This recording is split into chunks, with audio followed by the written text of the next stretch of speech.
नमस्कार,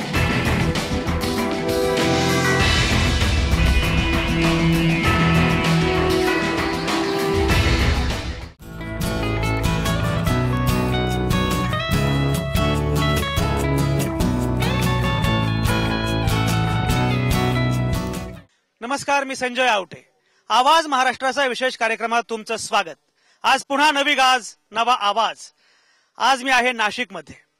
नाशिकमध्ये राष्ट्रीय फलोत्पादन परिषद सुरू झालेली आहे, त्याचं उद्घाटन झालेलं आहे आणि ज्या पद्धतीने त्याला प्रतिसाद आहे, ज्या प्रकारे लोक सहभागी होत आहेत, राज्यभरातून देशभरातून शेतकरी आलेले आहेत, नामवंत आलेले आहेत, या प्रकारची दुसरी परिषद नाशिकमध्ये होते आहे. सकाळ माध्यम समूह आणि यशवंतराव चव्हाण मुक्त विद्यापीठ या दोघांनी मिळून ज्या पद्धतीचा हा उपक्रम आयोजित केला आहे तो खरंच फार महत्वाचा आहे. कारण फलोत्पादनाच्या अनुषंगानं गंभीरपणे चर्चा झाली पाहिजे, ती चर्चा आपल्याकडे होताना दिसत नाही. अशा वेळी अशा प्रकारची परिषद आयोजित केली जाणं हे फारच महत्वाचं आहे. ज्या पद्धतीनं आज सगळेजण बोलतायत, सगळे शेतकरी ज्या प्रकारे चर्चा करतायत आणि ज्या पद्धतीनं सगळे सहभागी होत आहेत, इथे काही स्टॉल्स आहेत, त्या सगळ्यांना मी जेव्हा भेटी दिल्या तर माझ्या असं लक्षात आलं की या पद्धतीचे अनेक प्रयोग सातत्यानं सुरू आहेत. या प्रकारचे संशोधन सुद्धा सातत्यानं सुरू आहे, पण त्याच्याबद्दल गंभीरपणे चर्चा होत नाही. ती चर्चा करण्याचा प्रयत्न या परिषदेच्या निमित्तानं होतो आहे. म्हणजे खरंच जर विचार केला तर आपल्याला शेती अर्थकारणाच्या अनुषंगानं आपण सातत्यानं बोलत असतो आणि या अर्थकारणाला ऊर्जितावस्था कशी येईल असंही आपण सातत्यानं बोलत असतो. पण हे होत असताना त्याच्यावरचे नक्की मार्ग काय आहेत, नक्की आव्हानं काय आहेत.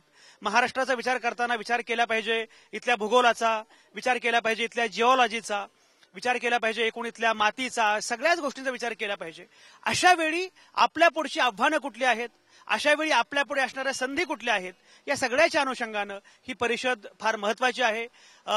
काही निमंत्रित लोक आहेत, काही बाकीचे शेतकरी आहेत.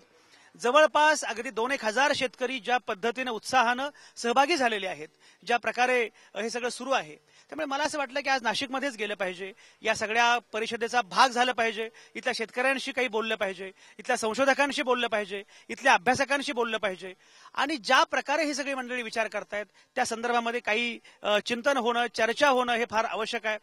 महाराष्ट्रामध्ये ज्या ज्या ठिकाणी फलोत्पादनाच्या संदर्भामध्ये काही प्रयोग झाले त्या त्या ठिकाणी त्या त्या भागाचं प्राक्तन बदललं, अशा अनेक कहाण्या आपल्याला सांगता येणं शक्य आहे. पण अद्यापही खूप संधी आहे, अद्यापही खूप काही करणं बाकी आहे. अशा वेळी ही परिषद होते आहे.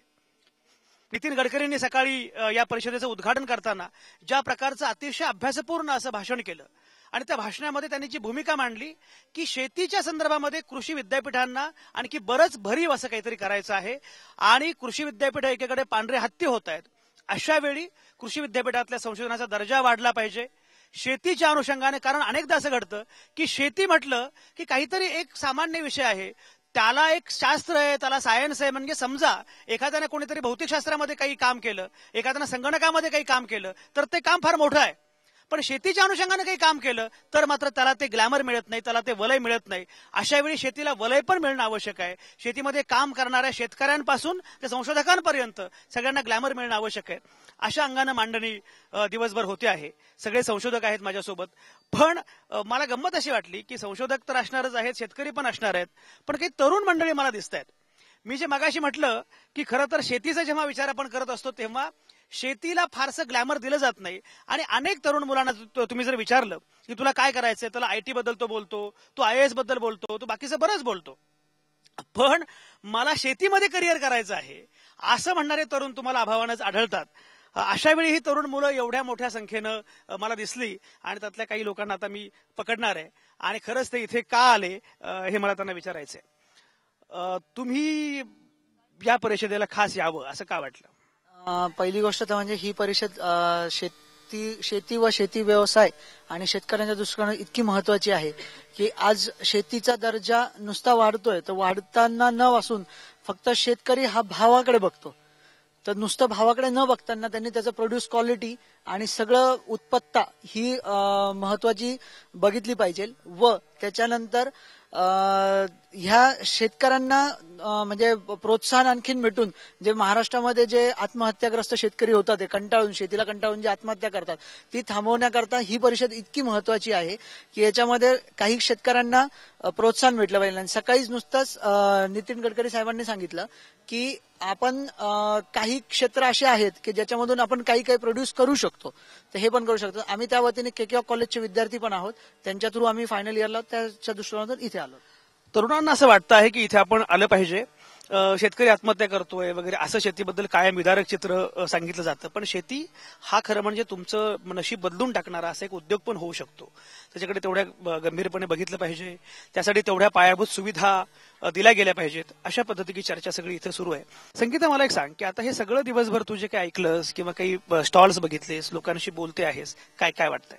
खूप छान वाटलं. इथं वेगळा अनुभव आला. म्हणजे की जे सरकार म्हणजे बाकीच्यांचंही म्हणणं आहे की आम्हाला बाजारभाव भेटत नाही. त्याच्या व्यतिरिक्तही सरांनी सांगितलं इथं आल्यानंतर कॉन्फरन्सला की जे म्हणजे शेतकरी आणि जे सायंटिस्ट लेव्हल त्यांच्यामध्ये जो गॅप आहे तो कसा भरून काढायचा. फार महत्वाचा मुद्दा हा लॅब टू लँड. हा खरंच फार महत्वाचा मुद्दा आहे, लॅब टू लँड. कारण लॅबमध्ये बरंच काही घडतं, ते लँड पर्यंत जात नाही. अशा वेळी ही मुलं सांगतायत की लॅब टू लँड जाणं फार महत्वाचं आहे. आता मला जरा लॅबकडे जायचंय. लॅबमध्ये काम करणारे काही जे लोक आहेत, जे शास्त्रज्ञ आहेत, त्यांनी प्रयोगशाळेमध्ये बरेच प्रयोग केलेले आहेत. आणि हे सगळे प्रयोग करत असताना मला मागाशी मी जेव्हा यशवंतराव चव्हाण मुक्त विद्यापीठाच्या त्या तुमच्या स्टॉलला भेट दिली तेव्हा त्या स्टॉलमध्ये मला दाखवलं काही लोकांनी, काही शास्त्रज्ञांनी तुमच्यापैकीच, की तुमच्या विद्यार्थी जे आहेत त्यांनी काही प्रयोग केले आणि त्या प्रयोगांना एवढं छान यश आलेलं आहे. ही खरंच फार मोठी गोष्ट आहे. तुम्ही सर मला मागाशी काहीतरी दाखवत होतात, जरा त्या सगळ्या प्रयोगांबद्दल सांगा ना. हा, आता विषय निघाला लॅब टू लँड. मुळात म्हणजे वेगवेगळे जे तंत्रज्ञान कृषी विद्यापीठांमध्ये म्हणा किंवा वेगवेगळ्या संशोधन केंद्रामध्ये विकसित होत असतं, परंतु ते शेतकऱ्यांच्या शेतावर दिसावं याच्यासाठी ऍक्च्युली कृषी विस्तार यंत्रणा ही खूप प्रगत असणं आणि त्या पद्धतीने इफेक्टिव्हली काम करणं फार आवश्यक आहे. आणि याच अनुषंगाने कृषी विज्ञान केंद्राची स्थापना ऍक्च्युली आयसीआरने केली आणि त्या अंतर्गत आम्ही हे कामं करतोय. कृषी विज्ञान केंद्राचं कारण डॉक्टर नितीन ठोके हे ऍग्रिकल्चर एक्सटेन्शन या विषयामधले त्यांनी डॉक्टरेट मिळवलेली आहे. आणि ऍग्रिकल्चर एक्सटेन्शन हा सगळ्या अर्थानं सर्वसमावेशक असा विषय आहे शेतीचा, त्यामुळे त्यांची मांडणी फार महत्वाची आहे. डॉक्टर प्रकाश कदम हे अॅग्रोनॉमिस्ट आहेत. मला एक सांगा की मुळामध्ये आजची जी परिषद आहे ती परिषद म्हणजे हॉर्टिकल्चरची परिषद जरी असली तरी व्यापक अर्थानं तो अॅग्रोनॉमीचाच भाग आहे. तर अशा वेळी या परिषदेच्या निमित्तानं जे काही चर्चा सुरू आहे, जे काही सुरू आहे, तुम्हाला असं वाटतं का की हॉर्टिकल्चरच्या संदर्भामध्ये खूप संधी आपल्यासमोर आहेत, ज्याचा नीट वापर करून घेतला तर कदाचित बरंच काही चांगलं घडू शकतं? कृषी क्षेत्रामध्ये जे काही कन्सेप्ट आहे, संकल्पना आहेत आतापर्यंतच्या, ज्याला म्हणतो आपण इंटिग्रेटेड क्रॉप मॅनेजमेंट, हॉर्टिकल्चरमध्ये फार महत्वाचा भाग आहे. त्याच्यात पीक संरक्षण हा एक मोठा भाग आहे. नंतर पाणी व्यवस्थापन आणि मृद व्यवस्थापन. आपल्या हॉर्टिकल्चर कॉन्फ्लेक्सच्या निमित्ताने सर्व शेतकऱ्यांना मला असं म्हणायचं आहे, पाण्याचा योग्य वापर जर केला तर हॉर्टिकल्चरमध्ये खरंच क्रांती होऊ शकते. याच्यामध्ये मृद संवर्धनामध्ये बरंचसं कार्य केलेलं आहे. याच्यामध्ये आता आपण जर जमिनीची वर्गवारी पाहिली, जमिनीमधले वेगवेगळे अन्नद्रव्य पाहिले, तर बरेचसे अन्नद्रव्य हे अपटेक जास्त झाल्यामुळे कमी कमी होत चाललेले आणि आता ते आर्टिफिशियली आपण देत आहोत. तर याच्यामध्ये जास्तीत जास्त काम करणं गरजेचं आहे. त्याच्यात माती परीक्षण प्रयोगशाळेने अहवाल देणे गरजेचं आहे. माती परीक्षणाचा मुद्दा जेव्हा येतो तेव्हा अर्थात सॉईल सायन्स बद्दल बोललं पाहिजे. डॉक्टर मंगेश व्यवहारे, सॉईल सायन्सच्या अनुषंगाने तुम्ही काम करता, तुम्ही सॉईल सायंटिस्ट आहात. मला हे सांगा, तुम्ही पीएचडी पण केलेलं आहे का? एमएससी केलेला आहे. तुमच्या एमएससीच्या अभ्यासाचा विषय काय होता प्रामुख्यानं? माझा एमएससीचा विषय होता आपले जे संप्रेरक असतात सॉईल एन्झाईम्स, त्या संदर्भात होता माझा. हा फार महत्वाचा विषय आहे, कारण एन्झाईम्स आणि संप्रेरक त्याच्यामुळे एकूण मातीची प्रकृती फार महत्वाची असते. पण मला एक सांगा की एकूण जे काही हॉर्टिकल्चरच्या संदर्भातली आपल्या पुढे आव्हानं आहेत आणि तेव्हा संधी पण आहेत, महाराष्ट्राच्या मातीचा विचार करता हॉर्टिकल्चरच्या संदर्भामध्ये कुठल्या संधी आपल्या समोर आहेत? सर याच्यामध्ये असं आहे, हॉर्टिकल्चरमध्ये जे फळ पिकं आहेत तर फळ पिकांची जी रूट सिस्टीम असते ही डीप रूट असते, साधारणपणे 1 मीटर पर्यंत असते. तर बरेचसे शेतकरी काय करतात, तिथं सिलेक्शन ऑफ जी सॉइल आहे, सॉइल टाईप हा जर आपण लाईट सॉइल जर असेल, लाईट सॉइल मध्ये रूट सिस्टीम चांगली डेव्हलप होते. बऱ्याच ठिकाणी काय होतं, आता बऱ्याच द्राक्षामध्ये मी बघितलं की जिथं ब्लॅक कॉटन सॉइल आहे, म्हणजे तिथं शालो रुटेड त्या ठिकाणी द्राक्ष लागवड केलेली आहे, जे डीप सॉइल जे आहे त्या ठिकाणी, तर रूट जास्त पेनिट्रेट होत नाही. एक हे महत्वाचं, हलक्या जमिनीमध्ये फ्रूट क्रॉप सिलेक्शन चांगलं असतं आणि हेवी सॉइलमध्ये तुमच्या ऑइल सीड पल्सेस किंवा तुमचं व्हेजिटेबल्स बेल्ट ह्या योग्य राहतात. आणि सर्वात महत्वाचं असं आहे, आता बऱ्यापैकी नाशिकमध्ये न्यूट्रिएंट शेड्यूल वापरले जातात. आता जे शेड्यूल वापरले जातात ते सॉल्टेज बेस नसतात.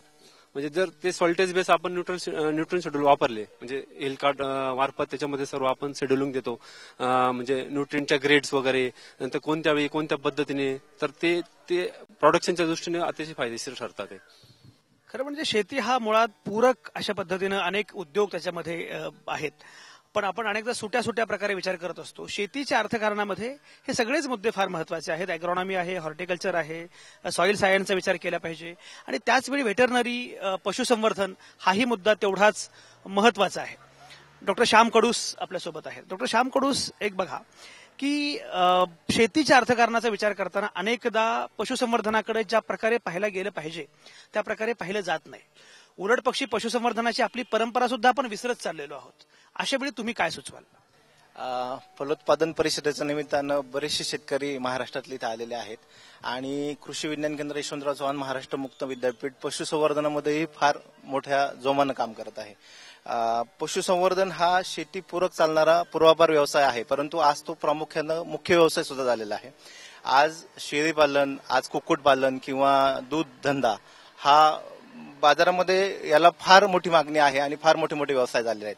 इथे आपण ह्या परिषदेच्या निमित्तानं वेगवेगळे स्टॉल्सची अरेंजमेंट केलेली आहे आणि त्याच्यामध्ये एक गावठी सुधारित कुक्कुटपक्षी किंवा उस्मानाबादी शेळीपालन आणि बरेचसे देशी गोवंश आपण पाळून आपलं देशी गायींचं उत्पादन कसं वाढवू शकतो याविषयी आपण शेतकऱ्यांना माहिती देत आहोत. त्याच्यामध्येही एक चांगली संधी आहे लोकांना एक चांगला बिझनेस डेव्हलप करण्याची आणि स्वतःचं सोशिओ इकॉनॉमिक स्टेटस वाढवण्याची.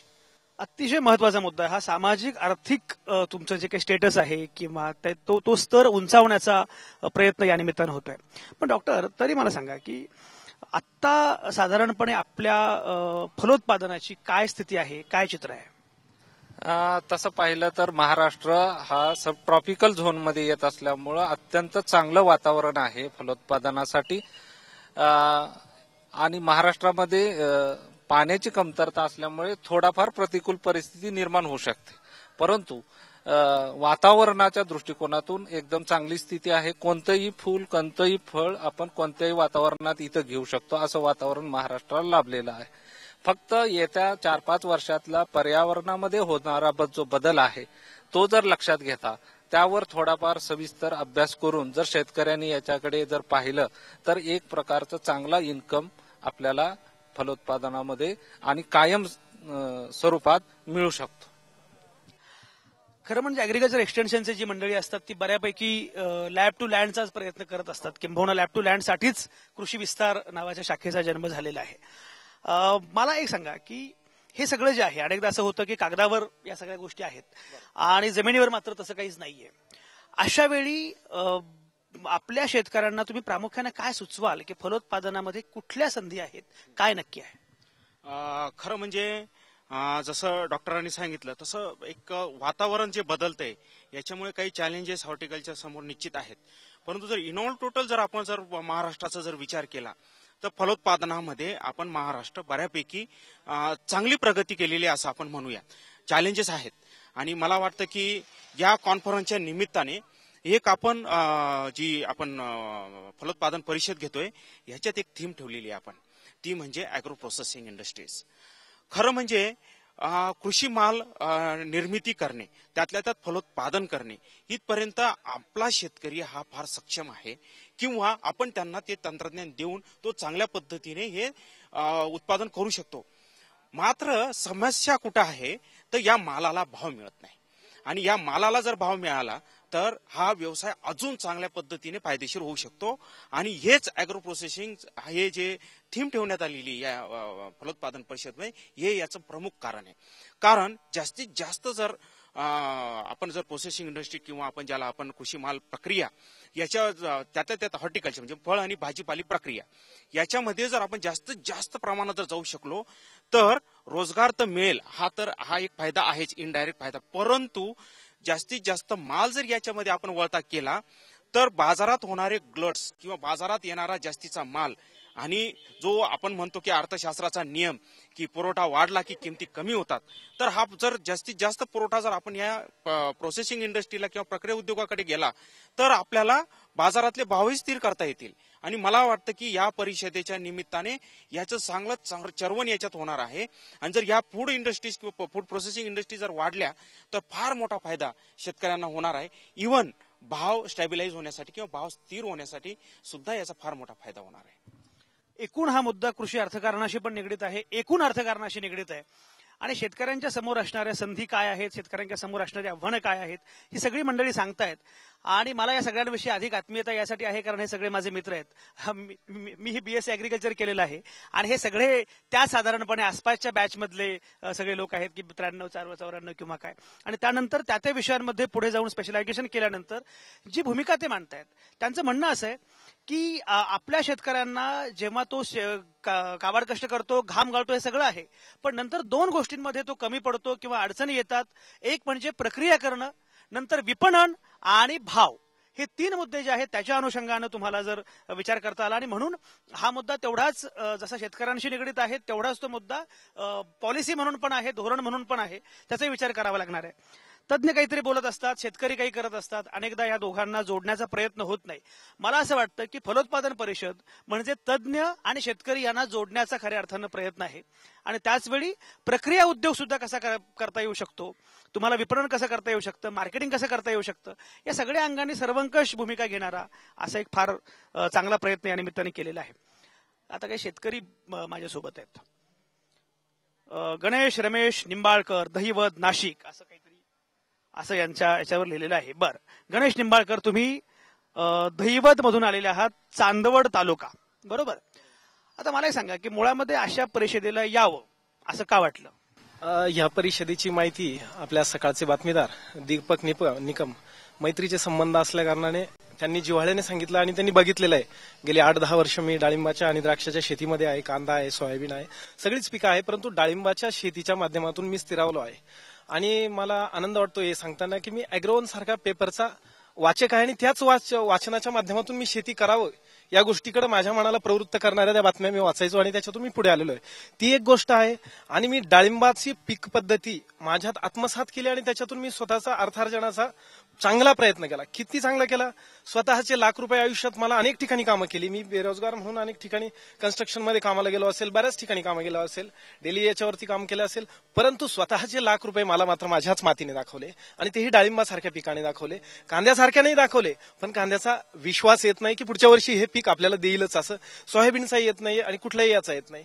मला या परिषदेमध्ये आल्यानंतर थोडा उशीरच झाला मला यायला, परंतु बुद्धिराज म्हणून एक्सपोर्टची जी माहिती देत होते ती माहिती घेतल्यानंतर, अमित बुद्धिराज म्हणून होते, त्यांची माहिती ऐकल्यानंतर मला एकदम आज आनंद वाटला की आपला डाळिंब मागच्या वर्षी माझा 300 कॅरेट डाळिंब मी माझा बांधावर फेकून दिला मे आणि जूनच्या दरम्यान.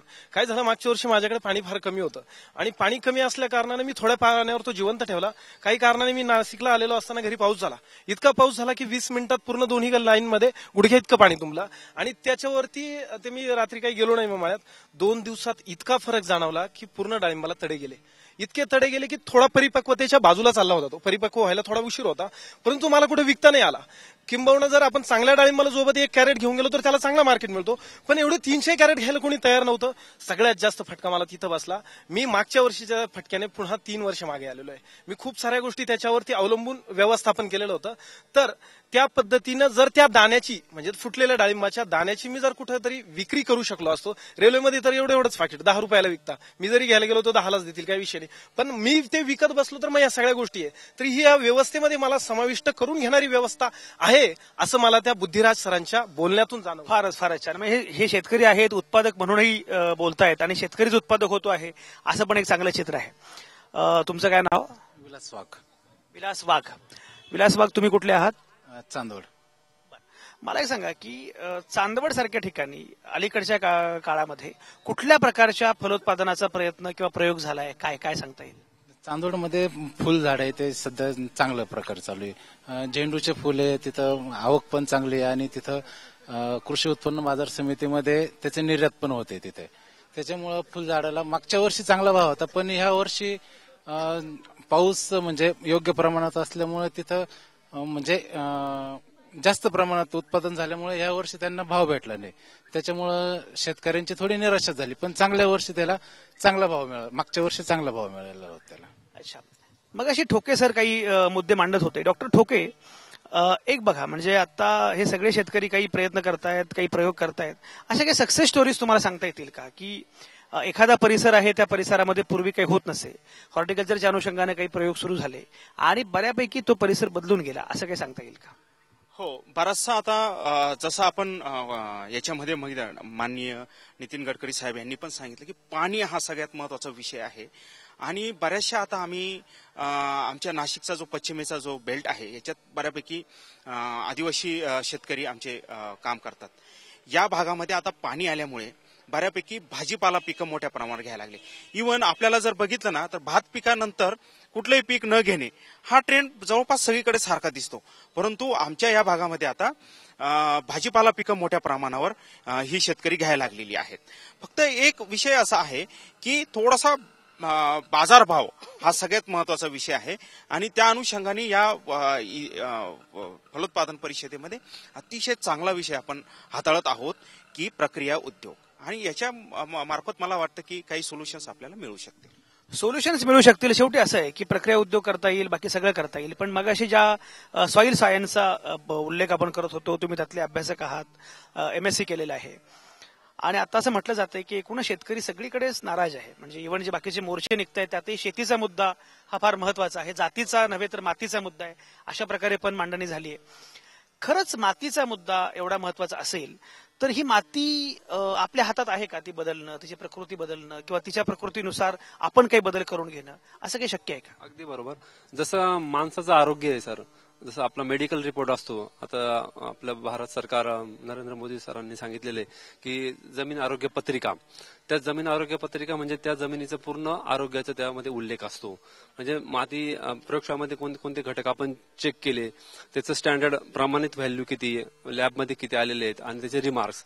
त्यानंतर सेंद्रिय खतांची शिफारस करतो आपण, सेंद्रिय खतानंतर जैविक खतांची शिफारस करतो, त्यानंतर कोणत्या प्रकारचे रासायनिक खतं आणि किती प्रमाणामध्ये, असं सर्व इंटिग्रेटेड न्यूट्रिएंट मॅनेजमेंट जे म्हणतो, एकात्मिक अन्नधान्य व्यवस्थापन, ही संकल्पना आपण त्या आरोग्य पत्रिकेतनं देतो. आणि ही जर आरोग्य पत्रिका आपले सर्व शेतकऱ्यांकडे पर्यंत गेली तर ते एकदम प्रॉपर अमाऊंट मध्ये सर्व न्यूट्रिएंट देऊ शकतील आणि चांगल्या प्रतवारीचे आपण फळ खाऊ शकतो. तुम्हाला काय बोलायचं होतं मगाशी? सक्सेस स्टोरीच्या बाबतीत मला बोलायचं होतं. आपल्या इथे सिन्नर तालुक्यात वडगाव सिन्नर म्हणून गाव आहे, तिथे सांगळे ग्रुप आहे, युवा परिवर्तन मधून काम करतात ते. तिथं अगोदर जो भाजीपाला पिकत होता तो नाशिकच्या मार्केटमध्ये येत होता, त्याला भाव नसल्यामुळे बराच वेळा तो टाकावा लागायचा किंवा त्यांना ते परवडत नसायचं. तर मुंबईमध्ये त्यांनी मार्केटिंग करायचं ठरवलं आणि आता ते एक्झॉटिक व्हेजिटेबल मध्ये आहेत. एक्झॉटिक व्हेजिटेबल तिथे निर्मिती करतात, तिकडून ऑर्डर येते आणि इथून ते सप्लाय करतात. म्हणजे मार्केट सुद्धा शेतकरी बनवू शकतात, त्या प्रमाणात ते रेट किंवा भाव ठरवू शकतात आपल्या मालाचा, या पद्धतीने ते करू शकतात. आणि दुसरी गोष्ट मला अशी मांडायची होती की या परिषदेतून काही संधी आहेत का, तर याच्यामध्ये एक सर्वात मोठी संधी शेतकऱ्यांना किंवा स्किल लेबर किंवा व्यावसायिकांना येऊ शकते. जर महाराष्ट्रात जास्तीत जास्त फळबागा लागवड याच्याकडे जर लक्ष केंद्रित केलं तर क्षेत्र वाढणार आहे. तर त्याच्यासाठी लागणाऱ्या ज्या हुंड्या आहेत ते निर्मिती करण्याचं काम एक सर्वात मोठं होणार आहे. त्याच्यासाठी जे प्लांटिंग मटेरियल आहे आणि ते त्याच पद्धतीचं किंवा 100% अनुवंशिकता असलेलं त्याच पद्धतीचं प्लांटिंग मटेरियल निर्मिती करण्याचं एक साधन, ही फार मोठी संधी आपल्या शेतकऱ्यांसाठी ती उपलब्ध राहणार आहे. असे अनेक प्रश्न आहेत.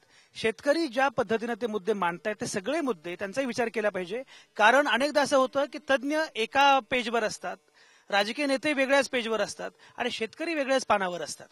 त्यामुळे शेतकरी नक्की काय म्हणतो आहे हाही विचार करावा लागणार आहे. म्हणून मी मगाशी म्हटलं की खऱ्या अर्थानं हा जो प्रयत्न आहे, ही जी फलोत्पादन परिषद आहे, तो प्रयत्न असा आहे एकाच वेळी तज्ज्ञ, राजकीय नेते आणि शेतकरी या तिघांना एकत्र आणण्याचा आणि त्यातून एक नवी कृषी संस्कृती निर्माण करण्याचा हा मुद्दा फार महत्वाचा आहे. ही चर्चा मी आणखी करणार आहे. आणखी काही तज्ज्ञ येणार आहेत, आणखी काही शेतकरी येणार आहेत, आणखी काही तरुण येणार आहेत. या सगळ्यांसोबत मी बोलणार आहे. तुम्ही कुठेच जाऊ नका. आता या क्षणी मी घेतोय एक छोटासा ब्रेक.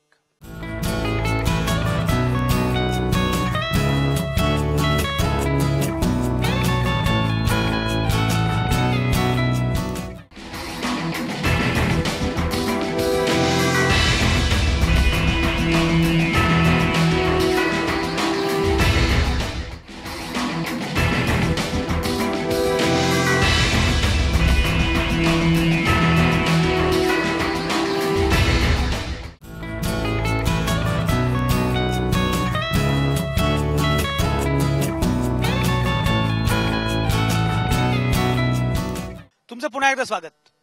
मी आहे नाशिकमध्ये, जिथे राष्ट्रीय फलोत्पादन परिषद सुरू आहे.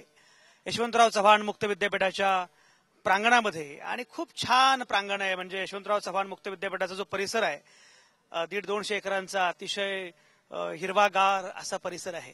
आणि अशा छान वातावरणामध्ये राष्ट्रीय फलोत्पादन परिषद सुरू आहे. सकाळ माध्यम समूह, अॅग्रोवन आणि यशवंतराव चव्हाण मुक्त विद्यापीठ या सगळ्यांनी मिळून एकत्रितपणे हा एक मोठा घाट घातलेला आहे. ही जी परिषद सुरू आहे, तो परिषद म्हणजे प्रयत्न आहे की या निमित्तानं सगळे शेतकरी, अभ्यासक, राजकीय नेते म्हणजे धोरणकर्ते हे सगळे एकत्र यावेत. त्यामुळे शेतकऱ्यांच्या प्रश्नांवर काही चर्चा व्हावी, काही मुद्द्यांवर चर्चा व्हावी. फलोत्पादन, हॉर्टिकल्चर हा आपल्याकडं बऱ्यापैकी दुर्लक्षित असा विषय आहे.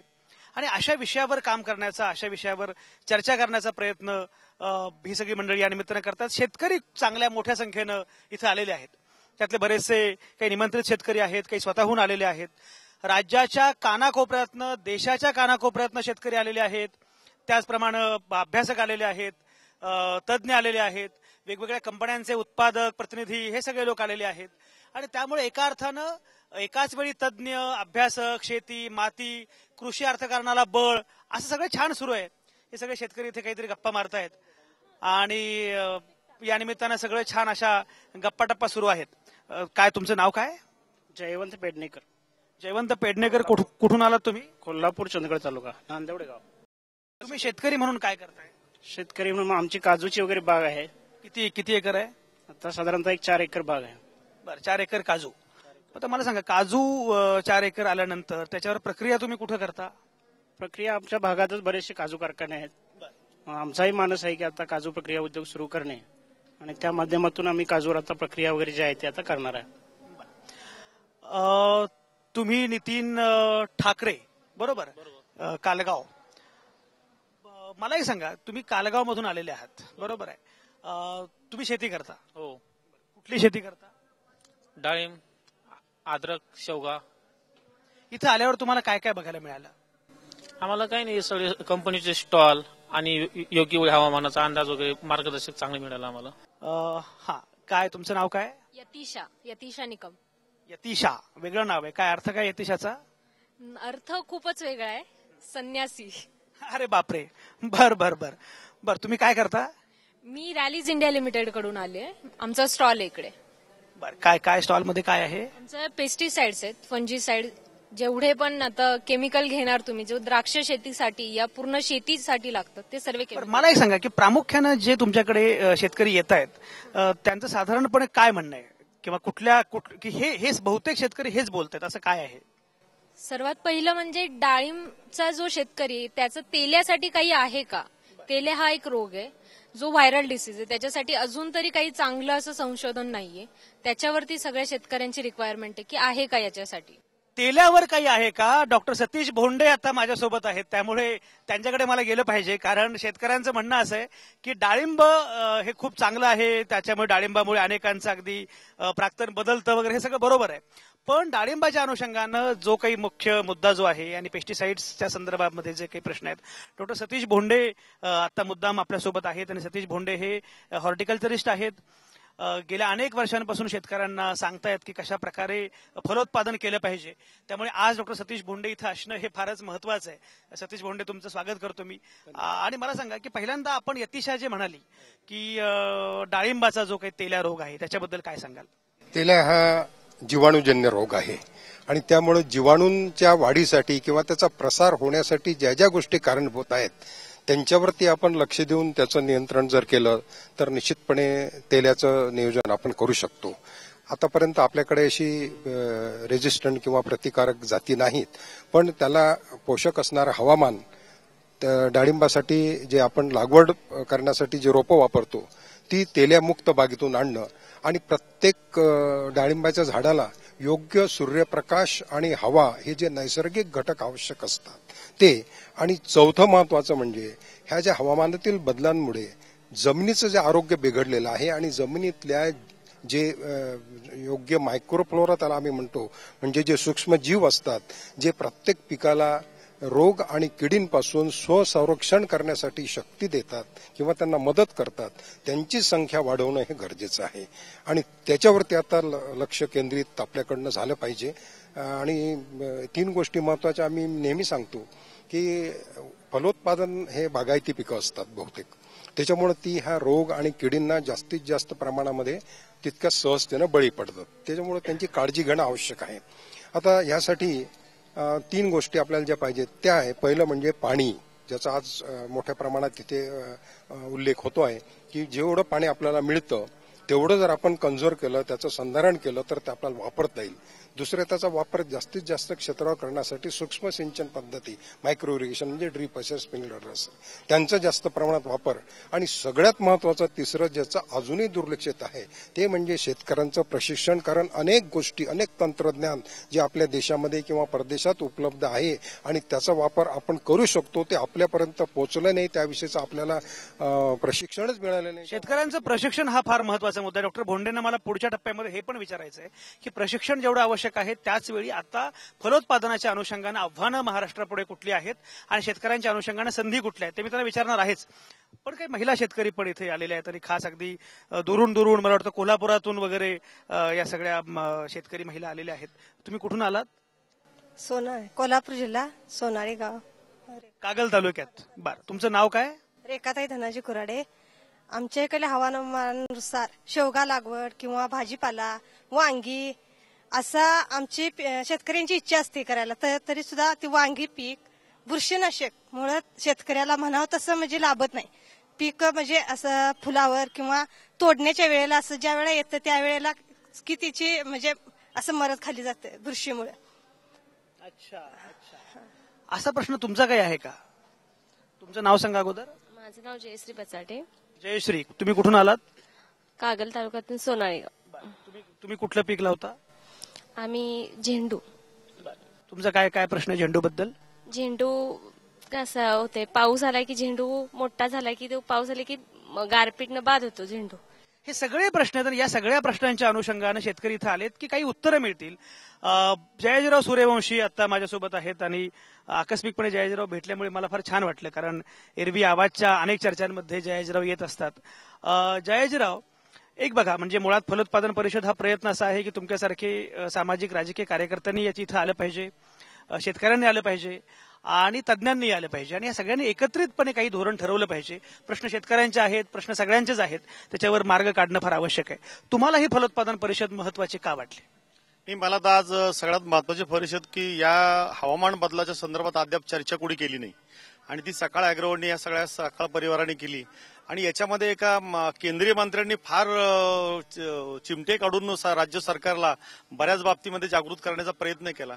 कारण सगळ्यात जास्त जर हवामान बदलाचा परिणाम तो शेतकऱ्यांच्यावर होता आणि तो सातत्याने फळबागेवर होतो. कारण फळबागेचं जे नुकसान आहे ते 5 वर्षानंतर फळबाग उभा केली जाते, अनेक वेळा गारपीट होती, पाऊस होतो, अचानक ह्युमिडिटी वाढती, ह्या सगळ्या परिणाम त्याच्यावर होतो. आणि मग हवामान बदलाचा जो विषय आहे तो शेतकऱ्याला जागृत करण्याच्या संदर्भामध्ये अवेअरनेस जो प्रकार आहे की म्हणजे यावर्षी रामचंद्र साबळेंनी सातत्याने सांगितलं होतं की सप्टेंबर महिना ऑगस्ट सप्टेंबरमध्ये प्रचंड पाऊस होणार आहे आणि त्या काळात सोयाबीनचं नुकसान होणार आहे. ते जसं घडलं, जर तसं तर मॉडेल जर तयार केलं गेलं प्रत्येक तालुका पातळीवर की उद्या काय घडणार आहे आणि या हवामान बदलाचा शेतीवर जो प्रचंड परिणाम होतोय, या संदर्भामध्ये आजच्या परिषदेमधून मला तर निश्चित चांगल्या प्रकारच्या गोष्टी पुढे येतील असं वाटतंय. कारण या ठिकाणी कृषी मंत्री होते, कृषी राज्यमंत्री होते आणि या माध्यमातून जर त्यांनी निर्णय घेतला, अजून काही जसं पाहिजे तसं हवामान बदलाचं मॉडेल आमच्या राज्यामध्ये नाहीये. म्हणजे सुनामी आल्यानंतर आम्ही बऱ्याच वेळा निर्णय घेतला की आम्हाला अमुक करायचे, तमुक करायचे, प्रत्येक तालुका पातळीवर आम्हाला हवामान बदलाचं केंद्र उभा करायचंय, पण ते करण्यामध्ये काही सरकार अजून यशस्वी झालं नाहीये. आणि मग जे शेतकऱ्याचं नुकसान होतंय की आता माझ्या पुढे तर या गेल्या 3 वर्षामध्ये आम्ही दुष्काळाला तोंड दिलं, मोसंबीच्या बागा प्रचंड मोठ्या प्रमाणात जळून गेल्या, त्या उभा करण्यासाठी प्रयत्न केले गेला नाही. आम्ही सरकारकडे सातत्याने हवामान बदला संदर्भामध्ये जे काही नुकसान होतं, इव्हन शेडनेटचा जर वापर केला गेला, तुमच्या फिश नेट जे आहेत की जे स्क्रॅपमध्ये टाकले जातात ते जर वापरले गेले तर गारपिटी सारखे आणि जास्त उष्णतेमुळे जे पिकाचं नुकसान होतं त्याच्यापासून वाचवू शकतो. पण सरकारला जास्त इच्छा मला काही दिसत नाही की सगळ्यात जास्त पैसे शेतकऱ्यांना कमवून देणारं पीक आहे. मग ते मोसंबी असेल, डाळिंब असेल. आता आम्ही कमी पाणी असल्यामुळे आम्ही आता काय तुमच्या सीताफळाकडे, लागवडीकडे आम्ही जास्त लक्ष केंद्रित केलं. आम्ही त्यावर प्रयत्न करतोय. आम्ही आता जांभळाचा प्रयोग आम्ही करतोय, रामफळाचा प्रयोग आम्ही करतोय की याला कसं काय आम्हाला पुढे नेता येईल. म्हणजे नुसतं डाळिंबावर आम्ही बसून थांबणार चालणार नाहीये. त्याला प्रक्रिया उद्योगामध्ये सीताफळाला फार मोठी संधी आहे. मग मराठवाड्यासारख्या शहरात भागामध्ये किंवा आमच्या चांदणे साहेबांच्या सांगोला सारख्या भागामध्ये सुद्धा आम्ही सीताफळाचा विचार केला गेला पाहिजे. विचार आपण करू शकतो. प्रभाकर चांदणे पण आपल्या सोबत आहेत आणि प्रभाकर चांदणे हे फलोत्पादन करणारे शेतकरी तर आहेतच, पण त्याचप्रमाणे एका अर्थानं शेतकऱ्यांचं नेतृत्व करणारे असे सामाजिक कार्यकर्ते सुद्धा आहेत. प्रभाकर चांदणे, या परिषदेच्या निमित्ताने जे मंथन होत आहे की आपल्याला पर्यायी मार्गांच्या दिशेने गेलं पाहिजे, जोपर्यंत आपण पर्यायी वाटा चोखाळत नाही, प्रस्थापित वाटा सोडून तोपर्यंत काही आपल्याला यश मिळणार नाही आणि यासाठी राजकीय इच्छाशक्ती पण पाहिजे वगैरे हे सगळं बोललं जात आहे. तुम्हाला स्वतःला फलोत्पादन शेतकरी म्हणून किती महत्वाचा मुद्दा वाटतो आणि कुठलं आव्हान आहे असं वाटतं? नाही, खरं पाहिलं तर डाळिंबाचं क्षेत्र हे दिवसेंदिवस फार मोठ्या प्रमाणात वाढलंय. पण तेला रोगानं या जे आता नाशिक भागात जो प्रॉब्लेम निर्माण झालाय, हा प्रॉब्लेम कसा सोडवावा हा एक प्रश्न मोठा माझ्या पुढे होता. त्या दृष्टीने काही करता येईल का म्हणून मी या परिषदेला आलेला आहे. दुसरा प्रश्न माझ्या पुढे होता की बाबा हे 90 साली महाराष्ट्रात फक्त 2 लाख हेक्टर फळाच्या खाली होतं, ते आज 18 लाख हेक्टर पर्यंत गेलेलं आहे. आणि हे जर सगळं उत्पादन जर मार्केटमध्ये आलं आणि मार्केटमध्ये आलं तर कांद्यासारखा प्रश्न निर्माण फळात सुद्धा होऊ शकतो. जे आज डाळिंबाला दुष्काळी भागातल्या शेतकऱ्यांना चांगले दिवस दिले, ते दिवस जर बघायचे असले तर ताबडतोब याच्यावर प्रोसेसिंग करणं गरजेचं आहे. म्हणून मी आज फलोद्यान मंत्री आणि आपले गडकरी साहेब यांना विनंती केली की बाबा या प्रोसेसिंगच्या दृष्टीने फार लवकर आपण निर्णय नाही घेतला तर सगळ्या पिकांचं झालं तेच डाळिंबात होऊ शकतं, त्या दृष्टीने प्रयत्न करणं गरजेचं आहे. दुसरा प्रश्न, या भागात जो नाशिक भाग आहे ह्या भागात सगळीच फळं आहेत. त्याचप्रमाणे सोलापूर जरी भाग घेतला, सोलापूर जिल्ह्यात सुद्धा सगळी फळं आहेत आणि सोलापूर जिल्हा सुद्धा फळ उत्पादनाला खूप चांगला आहे. हे 2 जिल्हे आपल्या महाराष्ट्रात आघाडीवर आहेत आणि या ठिकाणी निरनिराळी प्रोसेसिंगची युनिट्स उभा राहणं गरजेचं आहे. आणि हवामानापासून ह्या बागा कशा वाचवता येतील, आज पाऊस कमी पडतोय, जास्त होतोय, हे प्रश्न कसे सोडवता येतील या दृष्टीने प्रयत्न करणं गरजेचं आहे. म्हणून मी या परिषदेत आलो. अगदी खरं आहे की हे सगळे प्रश्न आहेत आणि या प्रश्नांवरची काही उत्तरं मिळण्याचा प्रयत्न इथं शेतकरी करतायत. शेतकरी ज्या पद्धतीनं सगळ्या लोकांशी बोलतायत, तज्ज्ञांशी बोलतायत, त्यातून काही उत्तरं गवसतायत, सापडतायत असं वाटतंय.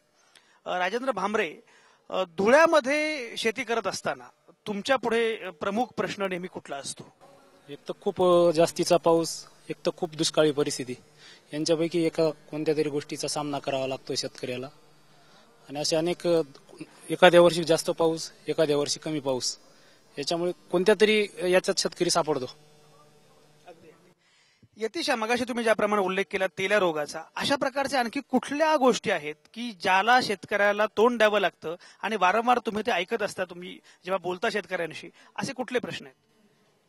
हवामान अंदाज, गाव पातळीवरती हवामान अंदाजाचा हा सगळ्यात मोठा प्रॉब्लेम आहे शेतकऱ्याचा. म्हणजे जसे आपण बघतो अवकाळी पाऊस, गारा पडल्या, खूप म्हणजे दुष्काळ, ह्या सगळ्या गोष्टी शेतकऱ्याला सगळ्यात महत्वाचा पॉइंट म्हणजे हा दुष्काळ आणि हवामान अंदाज आहे. बाकी हे सोडलं तर बाकी काहीच नाही. डॉक्टर सतीश भोंडे, मी मगाशी तुम्हाला म्हटलं की मी तुमच्याकडे सगळे प्रश्न घेऊन येतोय मुद्दाम. शेतकरी बोलतायत आणि आपण जर बघितलं आता की डाळिंबाची अवस्था कशी बिकट आहे हे बोललं जात आहे.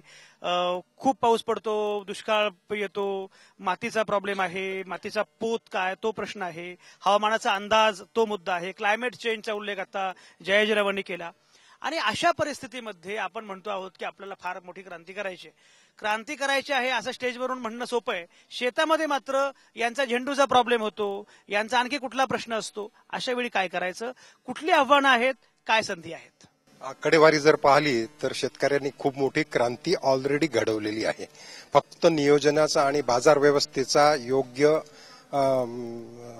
विचार न केल्या गेल्यामुळे शेतकऱ्यांचा माल मोठ्या प्रमाणात खराब होतो आणि त्यांचा जो लाभ आहे तो ग्राहकाला मिळत नाही आणि शेतकऱ्याला मिळत नाही. म्हणून मगाशी मी जसं म्हटलं की प्रशिक्षण हे जसं जमिनीचं आरोग्य कसं राखता येईल आणि उत्पादकता कशी वाढवता येईल. क्षेत्र वाढायला मर्यादा आहेत, उत्पादन वाढणं गरजेचं आहे, पण ते उत्पादकता वाढवून आणि शेतीवर होणारा खर्च कमी करून तो लाभ जास्त मिळवून दिला गेला पाहिजे. त्यासाठीच या परिषदेमध्ये जे प्रश्न घेतलेले आहेत ते खूप आत्ताच्या परिस्थितीशी निगडीत आहेत. आणि प्रक्रिया उद्योग जो आता सांगितला, प्रक्रियेला पर्याय नाही, कारण पोस्ट हार्वेस्ट लॉसेस हे जवळपास आज 45,000 कोटी रुपयांचं त्याच्यामध्ये नुकसान होतं आणि त्यातले 90% नुकसान हे नाशवंत अशा फळं आणि भाजीपाला पिकांचं होतं. त्याशिवाय तिसरा मुद्दा जो खूप महत्वाचा आहे, जो आपल्या हेल्थ किंवा स्वास्थ्याशी निगडीत आहे, तो म्हणजे ह्या बागायती पिकांवर विशेष करून भाजीपाला पिकवणार होणारा कीटकनाशकांचा आणि रसायनांचा अमर्याद वापर. आता नुकत्याच एका सर्व्हेमध्ये असं दिसलं की जेवढे नमुने हे एक पेस्टिसाइडचे जास्त रिसिड्यूज होते त्यात 50% पेक्षा जास्त नमुने फक्त भाजीपाला पिकांचे होते.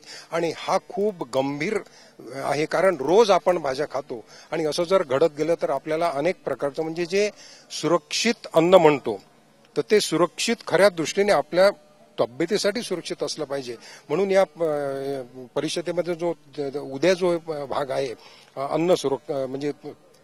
अन्न सुरक्षा आणि हॉर्टिकल्चरच्या माध्यमातून, कारण हॉर्टिकल्चर पिकं हे आपण रोज खातो, भाज्या रोज खातो, फळं आपल्याला जास्त खावी लागणार आहेत, पण ती सुरक्षित म्हणजे सेफ टू हेल्थ असली तर आपल्याला त्याचा खऱ्या अर्थाने फायदा होईल. आणि म्हणून यांचा वापर कसा करावा याचं प्रशिक्षण, कुठल्या वेळा कुठली कीटकनाशकं वापरणं गरजेचं आहे आणि कुठली वापरतो आपण पण ती चुकीच्या पद्धतीने किंवा जास्त वापरतो ते कमी करणं गरजेचं आहे. अगदी खरं. एकीकडे बाजारामध्ये मिळणारी जे अनेक डुप्लिकेट किंवा फेक इन्सेक्टिसाइड आहेत किंवा ज्याच्यामध्ये अनावश्यक घटक आहेत, अशांवरती कुठलं तरी क्वालिटी कंट्रोल ज्याला आपण म्हणतो ते आणि अगदी गुणवत्ता नियंत्रण महत्वाचं आहे. आणि सगळ्यात महत्वाचं म्हणजे एक विचार असाही केला पाहिजे की कीटकनाशकांचा वापर आपण खूप करतो का, रासायनिक खतांचा वापर खूप करतो का आपण, सेंद्रिय शेतीच्या अनुषंगाने पण बोललं जाते. त्यामुळे मी डॉक्टर भोंडेंकडे पुढच्या टप्प्यामध्ये येणार आहे. सेंद्रिय शेतीच्या अनुषंगानं ते काय म्हणतात किंवा त्याचा खरंच कितपत फायदा होऊ शकतो. पण मगाशी आपली चर्चा सुरू होती आणि तुम्ही सगळ्याच कोल्हापुरातले आहात. मला एक सांगा की शेती करताना आता तुम्ही जे काही करता, समजा तुम्हाला तुमच्या शेतामध्ये काय आहे? आमच्या शेतामध्ये ऊस प्रामुख्याने घेतला जातो, त्याचबरोबर आम्ही केळीची बाग, चिक्कू, मिरच्या, भाजीपाला वगैरे घेतो. मला एक सांगा की हे सगळं आज मगाशी सगळा उल्लेख होता की प्रक्रिया उद्योगाचा आपल्या शेतामध्ये जे काही होत आहे त्याच्यावर प्रक्रिया करण्यासाठी आपल्याला फार लांब पाठवावं लागतं, बाजारपेठ जवळ मिळत नाही, हा प्रश्न आहे का? आम्ही ग्रामीण भागातील असल्यामुळे आमच्या इकडे म्हणजे प्रगतशील अशी शेती अजूनपर्यंत काय तंत्र आलेलं नाही. त्यामुळे गावचा शेतकरी हा आपल्या परीनं करत असतो. त्याच्यावर येणारे किडीचा प्रादुर्भाव म्हणा किंवा अंतर्गत त्याच्या पीक संरक्षणाअंतर्गत काही प्रॉब्लेम असतील ते सोडवण्यासाठी त्याच्यापर्यंत काही तंत्रज्ञान पोहोचत नाही. तर ते तंत्रज्ञान अॅग्रोवन मार्फत आता काही शेतकरी ते आत्मसात करतायत आणि ते इतर शेतकऱ्यांना सुद्धा सांगतायत. त्यामुळे अॅग्रोवन मार्फत जे प्रसार तुमच्या सकाळ माध्यमाकडून जे आपल्या शेतकऱ्यासाठी मार्गदर्शनपर लेख येतात त्याचा आवश्यक वापर लोक ग्रामीण भागातील करतील आणि त्यासाठी आपली शेती कशी प्रगतशील करतील यासाठी प्रयत्न करतील. आपली शेती कशी प्रगत करतील हा अतिशय महत्वाचा भाग आहे. तुमचं नाव काय? वैशाली धनवडे. तुम्ही काय करता? House wife. बरं, पण शेती जी आहे तर शेती किती एकर शेती आहे? 1 एकर आहे. एका एकरात काय काय लावलंय? 1 एकरात ऊस, फळ, हे आपलं फुलबाग, मिरच्या. मला हे सांगा, आता इथे जे सगळे प्रयोग तुम्ही बघितले, ऐकले, स्टॉल्स बघितले, असं काही वाटलं का की असा एक प्रयोग मी माझ्या शेतामध्ये करणार, असा कुठला? तर नक्कीच वाटला, कारण आमच्या इकडं फलोत्पादन जास्त प्रमाणात नाही आहे. त्यामुळे आम्ही आता इथून गेल्यावर आंब्याची लागवड वगैरे करून आधुनिक पद्धतीने आम्ही ते करण्याचा प्रयत्न करणार आहे. आणि इथं आल्यानंतर आम्हाला बरेच काही म्हणजे घेण्यासारखं मिळालं. आणि गडकरी साहेबांनी सुद्धा जे आपल्याला हे दिलं, जे 4 गोष्टी मार्गदर्शन केलं, त्याचाही आम्हाला म्हणजे लाभ कसा घ्यायचा, म्हणजे कितपत हे करायचं ते आम्हाला समजलं. यांचं ठरलंय. आता तुमचं काय ठरलं? आमचं हवामानानुसार शेवगा लागवड करायचं आम्ही ठरवलंय. त्यासाठी आज काय आम्हाला माहिती मिळाली, जर उद्या काय त्यातली म्हणजे माहिती जर मिळाली जेणेकरून तर आम्ही शेवगा लागवड करण्याचे निश्चित केले. बरोबर. तुमच्या झेंडूच्या फुलांचं काय करायचं? झेंडूची फुलं करायची, पण बाजारपेठ व्यवस्थित मिळत नाही. मुंबई मार्केट गेले की आठवड्याला 1-2 गेले दिवस म्हणजे नेले तर ते सांगतात तुमचे झेंडू बाद झाला, निम्म्या वाटच फेकून दिला. मार्केटिंगचा आम्हाला निश्चित माहिती मिळाली पाहिजे. हे सगळे प्रश्न जयाजीराव, आणि तुम्ही गप्पा मारता टीव्ही चॅनलवर येऊन की हे सगळे आपले प्रश्न आहेत, त्याची उत्तरं मिळाली पाहिजेत, पण अद्यापही उत्तरं खऱ्या अर्थानं मिळत नाहीत. तेव्हा या तळागाळातल्या सगळ्या ज्या काही शेतकरी महिला आहेत किंवा बाकीची मंडळी आहेत, यांचं जे म्हणणं आहे, इथे केवळ सतीश भोंडेंचा मुद्दा नाहीये, कारण तंत्रज्ञान काही आलं तरी पॉलिसी म्हणून काही बदल करावे लागणार आहेत. अशा वेळी काय अपेक्षा एकूण व्यवस्थेकडनं आहेत, काय म्हणणं आहे? मुळात आता पाऊस जास्त झाल्यामुळे आम्ही पावसाबद्दल, पाण्याबद्दल चर्चा आमची बंद झाली आहे. परंतु या राज्यामधील ड्रीप इरिगेशन वाढवण्यासाठी राज्य सरकारने मदत करणं गरजेचं आहे. पॉली हाऊस आणि नेट सिस्टीमसाठी, शेडनेटसाठी सरकारने मदत करणं गरजेचं आहे. आणि प्रक्रिया उद्योग, आता डॉक्टर साहेब म्हणले 45,000, माझ्या माहितीप्रमाणे 90,000 कोटी रुपयाचं दरवर्षी फळबागेचं आणि भाजीपाल्याचं नुकसान होतंय. म्हणजे आम्हाला शरद पवारांनी ज्यावेळी जी मदत दिली होती, 1 वर्षाची सूट दिली ती कर्जमुक्ती, तेवढं नुकसान राज्यामध्ये फळ उत्पादकांचं होतंय. मग यासाठी पॉलिसी कुठल्या प्रकारची नाही. म्हणजे आता आमच्या बागा जळून गेल्या, तर आमची बाग वाचवण्यासाठी सरकारने जो काय मदत करणं गरजेचं होतं. आता झेंडूचा दिवाळीला आणि दसऱ्याला झेंडू अक्षरशः आम्हाला रस्त्यावर टाकून द्यावा लागला. शेतकरी रडत आले. म्हणजे माझ्या पुढे घडलेली औरंगाबादमध्ये घडलेली घटना, 10 क्विंटल झेंडू आणला आणि 120 रुपये हातामध्ये घेऊन चालला. तो त्या मार्केटमध्ये ढसाढसा रडत होता. मी म्हटलं अरे हा जर याला थांबवलं नाही तर हा आत्महत्या करेल. मग या शेतकऱ्यांना सिक्युरिटी कोण देणार? हा झेंडू उत्पादन करतोय, हा पपई उत्पादन करतोय, हा सीताफळ उत्पादन करतोय, हा स्वतःसाठी तर काही करत नाही. तो शेतकऱ्यांसाठी, जगासाठी उत्पादन करतो, जगाचा पोशिंदा उत्पादन करतोय. म्हणून याच्यामध्ये सगळ्यात महत्वाचं मला आत्ता जो वाटतोय की शेतीवरचा, उत्पादनावरचा खर्च कमी करण्यासाठी सरकारने, शासनाने मदत करणं गरजेचं आहे. आणि डॉक्टर साहेबांनी सांगितल्याप्रमाणे की नैसर्गिक शेतीकडे, तुम्ही ऑर्गॅनिक शेतीकडे म्हणता, मी सुभाष पाळेकरांच्या नैसर्गिक शेतीकडे जायचा प्रयत्न केला. कारण मी स्वतः माझी 30 एकर फळबाग नैसर्गिक झिरो बजेट पद्धतीने मी शेती करतोय. मला 1 रुपयाचा खर्च येत नाही. पण शासनाने मल्चिंग संदर्भामध्ये धोरण ठरवलं पाहिजे. ड्रीपला पैसे दिले गेले पाहिजेत. शेततळ्यांचं पाणी साठवणुकीसाठी सरकारचं धोरण आखलं गेलं पाहिजे. आम्ही आता चांदणे साहेब एक नवीन सरकारकडे प्रस्ताव टाकलेला आहे की डाळिंबाचं डासामुळे जे नुकसान होतं, पाकुळीमुळे जे नुकसान होतं, ते थांबवण्यासाठी शेडनेटची व्यवस्था जर आम्हाला केली तर ती वाचू शकते. म्हणून याच्यामध्ये सरकारचं धोरण अजिबात नाहीये. एकदा पाऊस पडला की त्याच्याकडे दुर्लक्ष करायचं. आणि मग हवामानाच्या बाबतीमध्ये आम्ही अजिबात कुठल्याही प्रकारचं आमच्याकडे जे अवेअरनेस पाहिजे तो अवेअरनेस शेतकऱ्यांच्या मध्ये दिला जात नाहीये. आणि आता सांगितलं की मोबाईल ऍप्समुळे त्या शेतकऱ्याच्या बरेच दिला होतो, पण किती शेतकऱ्याकडे मोबाईल ऍप्स आहेत, त्यांना तो मोबाईल ऍप्स वापरता येतो.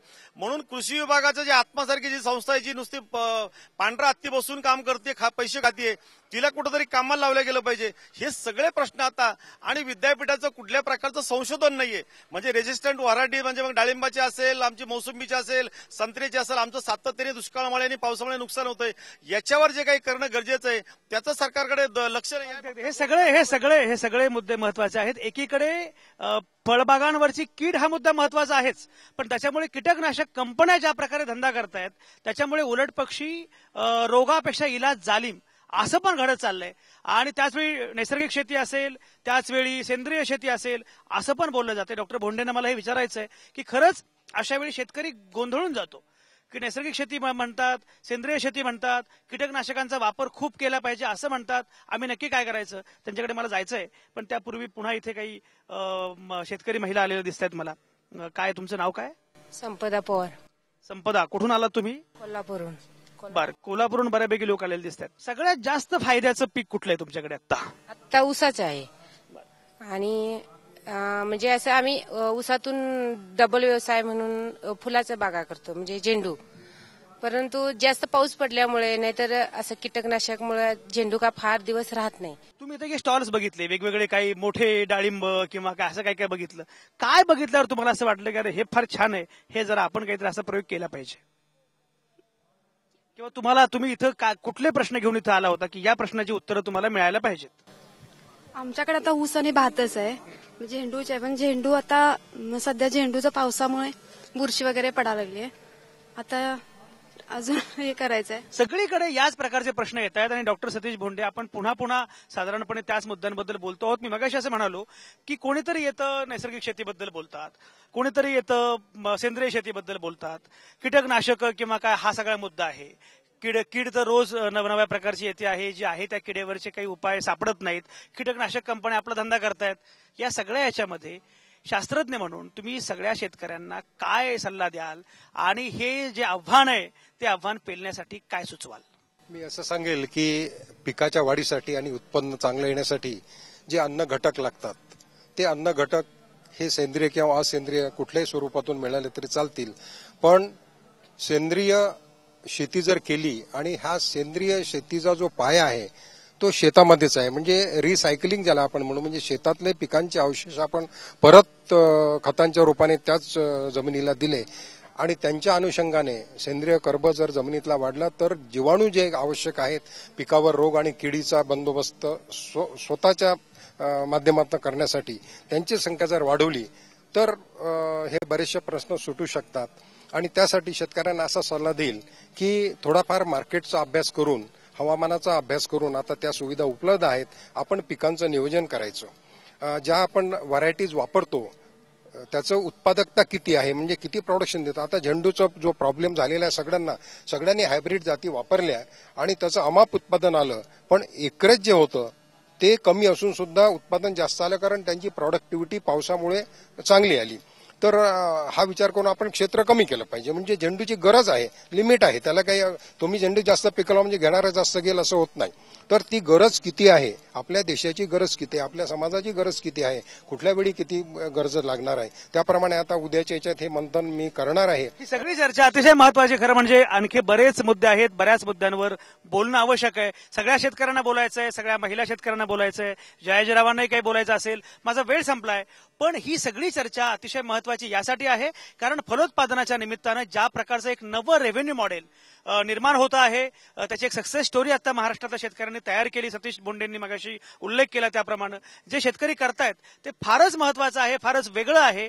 आणि फलोत्पादन परिषदेचं खऱ्या अर्थानं फलित काय, नक्की फळ काय, तर या निमित्तानं सगळे शेतकरी, तज्ज्ञ, अभ्यासक, राजकीय नेते, कार्यकर्ते एकत्र आलेले आहेत आणि त्यामुळे धोरणांच्या काही वाटा नीटपणे दिसत आहेत की या दिशेने गेलं पाहिजे, या दिशेने गेलं तर अंधार आहे, त्या दिशेने गेलं तर उजेड आहे, हे या निमित्तानं कळतं आहे. आणि जर फलोत्पादनाला गंभीरपणे घेतलं गेलं तर महाराष्ट्राचं प्राक्तन पूर्णपणे बदलून जाऊ शकतं, एवढी क्षमता त्याच्यामध्ये आहे.